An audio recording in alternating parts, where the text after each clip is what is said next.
Welcome to Your Health Reset, where we address the real root causes behind health issues today to get you rapid results on your health journey so you can be who you came here to be, mind, body, and spirit. I'm your host, Sinclair Keneally, survivor of complex chronic illness, expert on resolving root causes, and co-founder of Detox Rejuvenation and Meditation RX. Let's get started. Welcome back to another episode of Your Health Reset with me, your host, Sinclair Keneally. Today, we are talking about something that nobody wants to talk about unless you're going through it. And then when you're going through it, it's too late because there are no words. So I remember this in many chapters of my illness, and it is ugly, and it's scary, and it's embarrassing, and it's gross. And we have to unpack it because so many people are going through this, and you need to know that you're not alone and that this is even a necessary part of the healing process when you have a chronic condition or a set of chronic symptoms.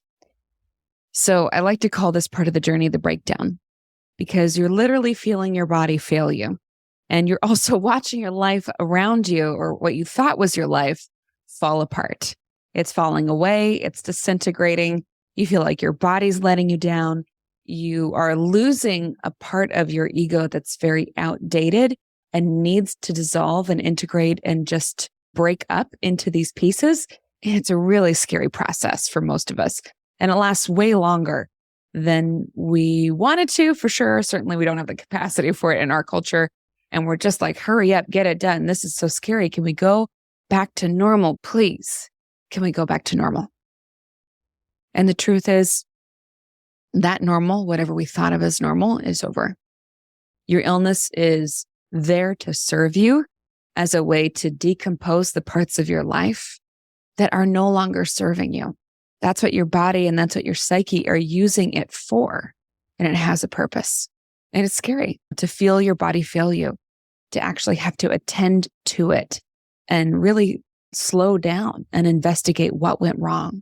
But it's actually an invitation to meet your deepest knowing self, to face what you might have refused to believe, all the magnificence of who you really are, and this aliveness of who you really are that's now coming through is no longer a match for the old life that you have known. And there just isn't room in this process to be the good girl or boy. You're going to have to give all that up to meet your own miracles. It's so hard, but you got to let things fall apart. You got to let the bed go unmade. You got to let go of the ropes. You got to stop lassoing your inner being into confinement and submission. Like, do you honestly think God cares if you wash the dishes right away? Not the one I know. So let people down. Let them all the way down and throw away the to-do lists. You got to simplify. You got to live small now to live big later. And you have to go inside, deep inside where there are no words, right to the root of it all. And when you're in there, deep in the dark, you will stay way longer than you intend to. Your left brain, your ego, your rules for life will tell you to hurry up. Just get the alchemy over with, right? So we can get back to the bustle of life above ground. Get back to the to-do lists. Get back to the roles we once knew. But the body has other ideas because it's in deep relationship to the soul. And it needs to stretch. It needs to focus on the roots, stretch the roots deep. It needs quiet and care. And your body and your soul need you to carry more about what is true for your soul than true for society. Care more about what is true for you than what is true for everyone around you. Because it doesn't give one rat's ass about calendars or deadlines. So it's not going to look good. And it often won't feel good either. And that's just the truth of it, right? The rashes, the fatigue, the embarrassing, frustrating gut stuff. You know, you're going to be doing all sorts of stuff with that body that you really wish people weren't aware of. And it's going to be gross. You're going to spend so much more time in the bathroom than you ever thought possible, pulling worms out, getting flukes and stones out, and praying for a bowel movement, now praying for the waterfall diarrhea to stop. Will I ever sweat again? Oh God, please make the night sweat stop. It's like there's no dial that has a middle and the pendulum is swinging back and forth. When am I going to find my center again? There's just a layer of this gross corporeal stuff to healing that you're going to feel a very strong urge to hide. And that is okay. Just retreat, just break down, just let it all go. Go deep, slow down. Let the leaves fall. Let the wind blow above ground. You'll emerge once healing has unfolded, deep within, under the soil, in the dark. You will emerge once more into a glorious new spring. And you know we only value spring's magic after a long winter. So yes, people will be amazed at your transformation, right? But that's not why you're doing it. You're doing it because anything else is a lie. And you are all about reclaiming your truth once more. When you have finally suffered enough, reclaiming your truth, reclaiming your real vitality is all that really matters. So when you feel an urge to hurry the body up, when you feel rushed in the healing process, when you're judging yourself for going too slow and not meeting your expectations, just explore that. Just notice. Where is that hurry coming from? Is it coming from the inside? From your own expectations? Right?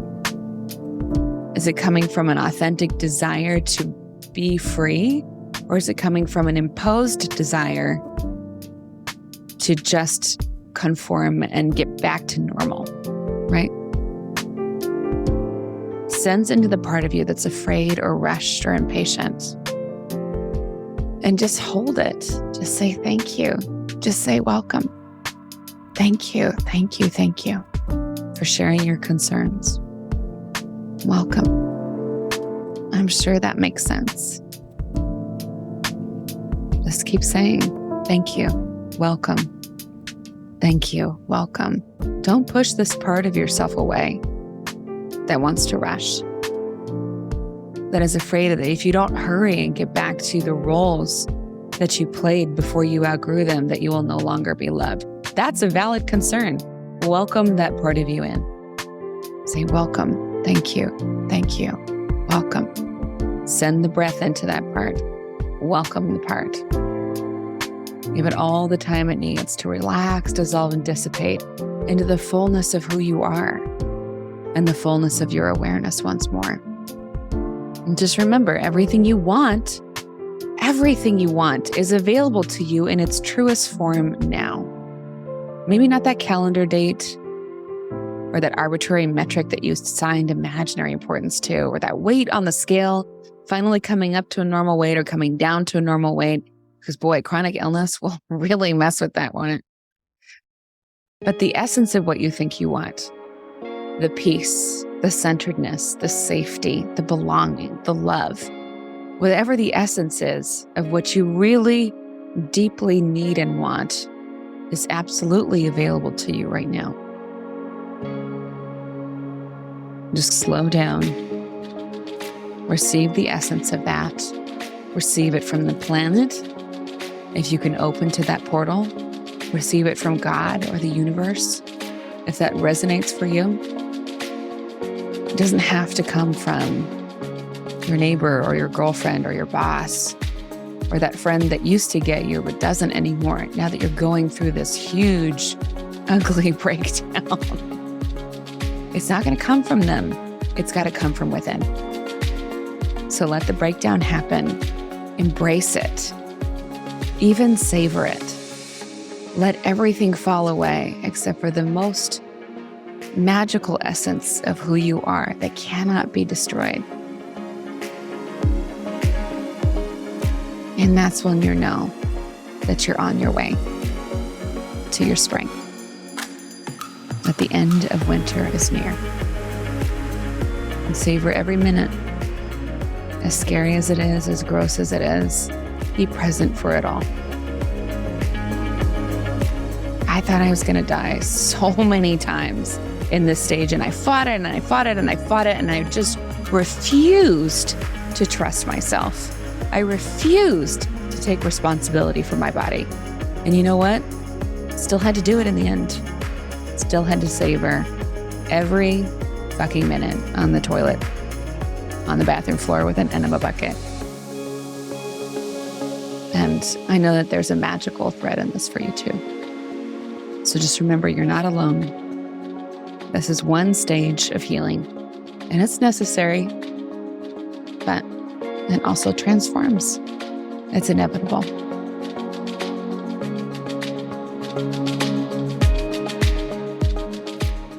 Thanks for listening. Go to detoxrejuvenation.com to find the links in the show notes to everything we covered in this episode. Please subscribe, review, and share with other humans who need this precious information. Let's help each other. Until next time, love, Sinclair.